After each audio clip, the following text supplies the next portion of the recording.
Chapter 10. By the time they reached Samarkand, they were exhausted by the cold, the jolting of their mounts, and the disquiet which had arisen amongst them.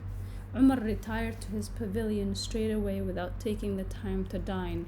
During the trip, he had composed 3 quatrains which he started to recite aloud 10 times, 20 times, replacing a word and modifying a turn of phrase before consigning them to the secrecy of his manuscript.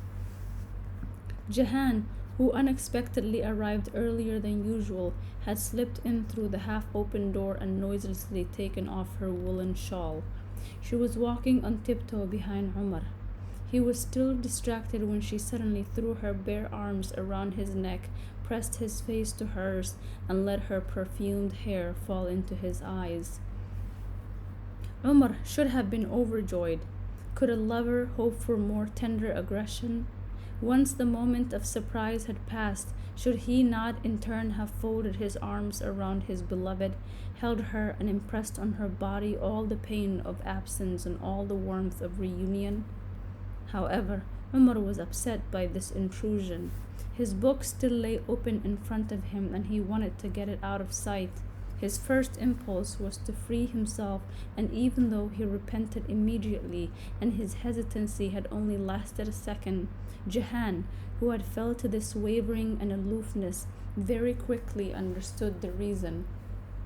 She looked at the book with distrust, as if it were a rival. "Excuse me. I was so impatient to see you again that I did not think my arrival could unsettle you." A heavy silence lay between them. Khayyam hastened to break it. "It's the book, isn't it? It is true that I had not thought of showing it to you. I have always hidden it when you were here, but the person who gave it to me made me promise to keep it a secret." He held it out to her.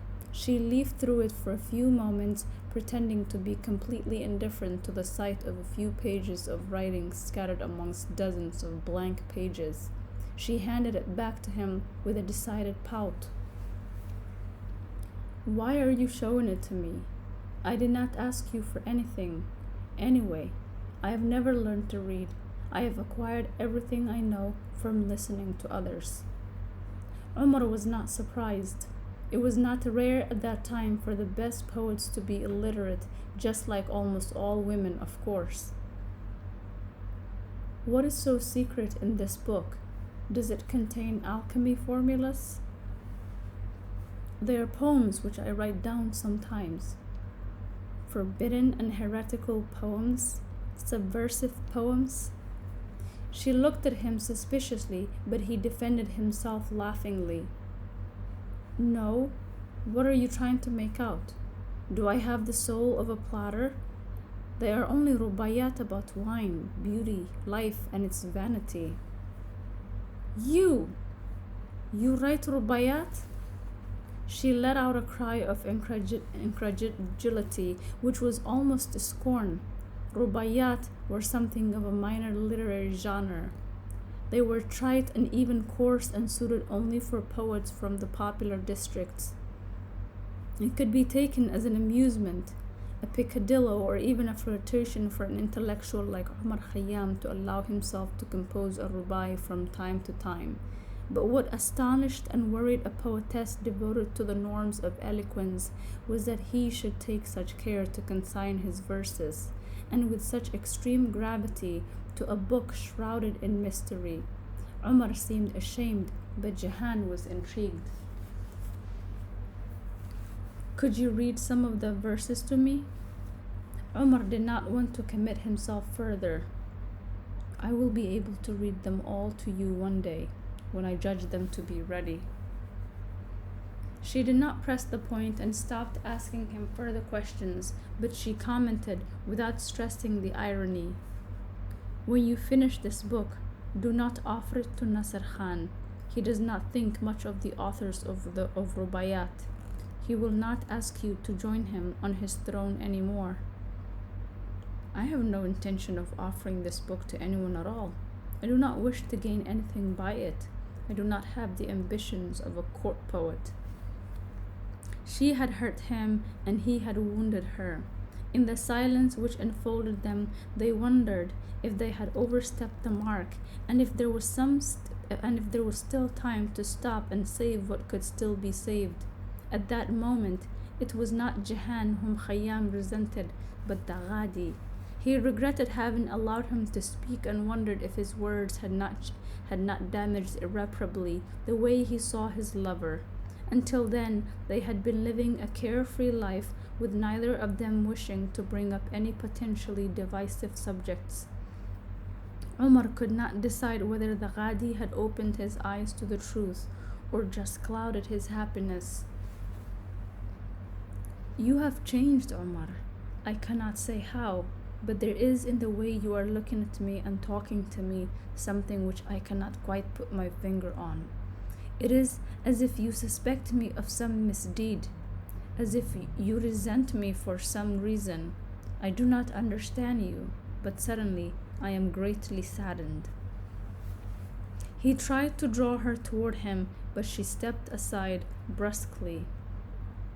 You cannot reassure me like that. Our bodies can only draw out our words. They cannot take their place or belie them. Tell me what the matter is. Jahan, let us speak no more of it until tomorrow. I shall no longer be here tomorrow. The Khan is leaving Samarkand and early in the morning. Where is he going? To Kish, Bukhara, Termiz, I don't know. The whole court will follow him, along with me. Could you not stay in Samarkand with your cousin? If it were only a question of finding excuses, I have my place at court. I had to fight like 10 men to gain it, and I will not give it up today for a frolic in the belvedere of Abu Tahar's garden. Without really thinking it over, Khayyam said, It is not a question of a frolic. Would you not share my life? Share your life? There is nothing to share. She had said it without spite. It was simply a statement and not lacking in tenderness. However, when she saw how crestfallen Omar was, she begged him to forgive her and sobbed. I knew that I was going to cry this evening, but I did not know I would cry such bitter tears. I knew that we were going to be parted for a long time, perhaps forever, but I did not know we would use such words and glances. I do not want to carry from the most beautiful love affair I have ever had the memory of those eyes of a stranger. Look at me, Omar. Look at me for the last time. Remember, I am your lover. You loved me and I loved you. Can you still recognize me? Khayyam tenderly put his arm around her. He sighed. If only we had the time to explain ourselves. I know that this stupid quarrel would be cleared up, but time is rushing us into playing out our future in a few confused minutes. He could sense a tear sliding down his face. He wanted to hide this tear, but Jahan clutched him savagely to her, pressing his face against hers. You can hide your writings, but not your tears. I want to see them, touch them, and mix them with mine. I want to keep their traces on my cheeks and their salty taste on my tongue. It was as if they were trying to tear each other apart, to suffocate or destroy each other. Their hands ran amok and their clothes were scattered about. There is no night of love comparable to that of two bodies set on fire by burning tears. The fire raged and enveloped them. It wounded them up, intoxicated them, inflamed them, and fused them together, skin against skin, taking them to the very extremes of pleasure. On the table, an hourglass was running out. Grain by grain, the fire died down, smoldered, and went out. They both wore an exhausted smile and were breathing slowly. Omar murmured, either to her or to the fate which they had just faced, Our fight is just beginning. Jahan clutched him, her eyes closed. "Do not let me sleep until dawn." The next day, there were 2 new lines in the manuscript. The calligraphy was scratchy, hesitant, and tortured. "Next to your beloved Khayyam, how alone you are. Now that she is gone, you can take refuge in her."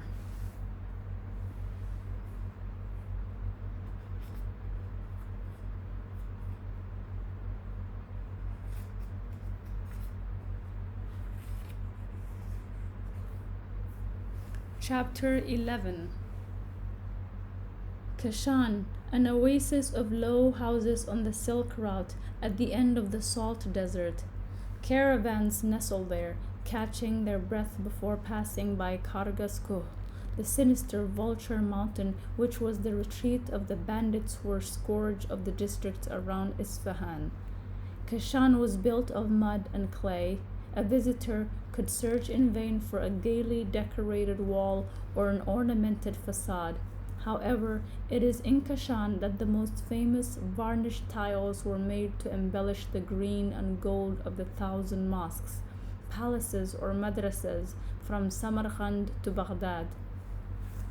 Throughout the whole of the Muslim East, faience was simply called kashi or kashani. Rather, a porcelain in both Persian and English is named after China. Outside the city, in the shade of the palm trees, there was a caravansary enclosed by rectangular walls with watchtowers, an exterior courtyard for animals and goods, and an inside courtyard with small rooms all the way around. Umar wanted to rent a room, but the hostel keeper apologized that he had none left for the night. Some wealthy merchants from Isfahan had just arrived with their sons and servants. He did not need to check the register to verify his claim. The place was swarming with noisy retainers and venerable mounts. In spite of the incipient winter, Umar would have considered sleeping under the stars. But the scorpions of Kashan are hardly less renowned than its faience. "Is there really not even a nook for me to spread out my mat until dawn?" The landlord scratched his forehead. It was dark, and he could not refuse shelter to a Muslim. "I have a small corner room occupied by a student. Ask him if he will let you share." They went to the room and found the door closed. The hostel keeper pushed it open without knocking. A candle flickered and a book was slammed shut. "This noble traveler left Samarkand 3 months ago, and I wondered if he might share your room." If the young man was against this idea, he avoided showing it. He remained polite, although without appearing eager. Khayyam entered, greeted him, and carefully stated his identity as Umar of Nishapur. There was a short but intense glimmer of interest in the eyes of his companion. He, in turn, introduced himself. Hassan, son of Ali Sabbah, native of Qom, student at Ray, en route to Isfahan. This detailed listing made Khayyam uneasy. It was an invitation for him to say more about himself, his occupation, and the purpose of his voyage. He could not see any point in doing so and was suspicious of such behavior. He thus kept quiet, took the time to sit down against a wall and to take a good look at this dark-skinned young man with such angular features who was so frail and emaciated. Khayyam was disconcerted by his 7-day growth of beard, his tightly wound black turban, and his bulging eyes. The student unnerved him with a smile. "It is not very clever for people called Umar to be out and about in Kashan." Umar feigned complete surprise. However, he had understood the illusion. His first name was that of the Prophet's second successor, the Caliph Umar, who was hated by the Shiites as he had been a fierce rival of their founding father, Ali. Even though, for the time being, the overwhelming majority of Persia's population was Sunni, there were already some pockets of Shi'ism, namely the oases of Qum and Kashan, where strange traditions were carried on. Every year, an absurd carnival celebrated the anniversary of the Caliph Umar's murder. To this end, women put on makeup, prepared sweets, and grilled pistachio nuts while the children positioned themselves on the terraces and emptied buckets of water on the passers-by as they shouted triumphantly, "God curse Umar!" An effigy of the Caliph was made, holding a string of turds, and this was then paraded through certain districts by people chanting, "Your name is Umar and your abode is hell. You are the biggest villain ever. You are the infamous usurper." The cobblers of Qom and Kashan had the custom of writing Umar on the soles of the shoes they made. Muleteers gave his name to their beasts and liked it to utter it as they beat their mules, and hunters, as they fixed their last arrow, would murmur, "This one is for the heart of Umar." Hassan had made reference to those practices in a few vague words, avoided the coarse details, but Umar looked at him unkindly as he stated with finality, "I will not change my route because of my name, and I will not change my name because of my route." A long, cold silence ensued, during which they avoided each other's sight. Umar took off his shoes and stretched out to try and sleep. It was Hassan who badgered him. "Perhaps I have offended you by recounting these customs, but I only wanted you to be careful about mentioning your name in this place. Do not be mistaken about my intentions. Naturally, I happened to participate in those festivities during my childhood in Qom, but since my adolescence, I have seen them in a different light and have come to understand that such excesses are not worthy of a man of learning. Neither do they conform to the teaching of the Prophet. All the same, when you gaze in awe in Samarkand or elsewhere at a mosque wonderfully clad in tiles glazed by the Shiite artisans of Kashan, and when the preacher of that same mosque launches into tirades of invective and curses against the accursed heretical sectarians of Ali, that too is hardly in conformity with the teaching of the Prophet. Umar raised himself up a little. Now those are the words of a sensible man. I know how to be sensible, just as I know how to be a fool. I can be likable or disagreeable. But how can a man be friendly with someone who comes to share his room, but who will not even deign to introduce himself? Telling you my first name was enough for you to unleash a verbal attack on me. What would you have said if I had stated my whole identity? Perhaps I would have said none of what I did. One can hate the Caliph Umar and feel nothing but admiration for Umar, the geometrician, Umar, the algebraist, Umar the astronomer, or even Umar the philosopher. Umar sat upright. Hassan went on triumphantly. Do you think that people can only be identified by their name? They can be recognized by the way they look, by their gait and bearing, or the tone which they affect. The moment you entered, I knew that you were a man of knowledge, accustomed to honors and yet scornful of them, a man who arrives without having to ask the way. The moment you gave out the first part of your name, I understood. My ears can recognize only one Umar of Nishapur. If you have been trying to impress me, I have to admit, you have succeeded. Who then are you? I have told you my name, but it means nothing to you. I am Hassan Sabbah of Qom. I can boast of nothing save having managed by the age of 17 to read everything there is on science and religion, philosophy, history, and the stars. One can never read everything. There's so much new knowledge to acquire every day. Put me to the test. As a jest, Umar started to ask him some questions on Plato, Euclid, Porphyry, Ptolemy, on the medicine of Diocrates, Galen, Razi, and Avicenna, and then on interpretations of Quranic law. His companion's responses were always precise, thorough, and flawless. When dawn arose, neither of them had slept or felt the speedy passage of time. Hassan felt a real joy. Umar was fascinated and had to admit, I have never met a man who has learned so many things. What do you plan to do with all this accumulation of knowledge? Hassan looked at him distrustingly, as if some secret part of his soul had been violated, but he recovered his composure and lowered his eyes. I want to work my way close to Nizam al-Mulk. He may have some position for me. Umar was so beguiled by his companion that he was on the point of revealing to him that he himself was on his way to see the Grand Vizier. However, at the last moment, he changed his mind. The last trace of distrust had not yet disappeared. 2 days later, when they had joined a caravan of merchants, they rode side by side, quoting from memory in Persian and Arabic large sections of the most beautiful writings of authors they admired. Sometimes an argument would start up, but then quickly die down.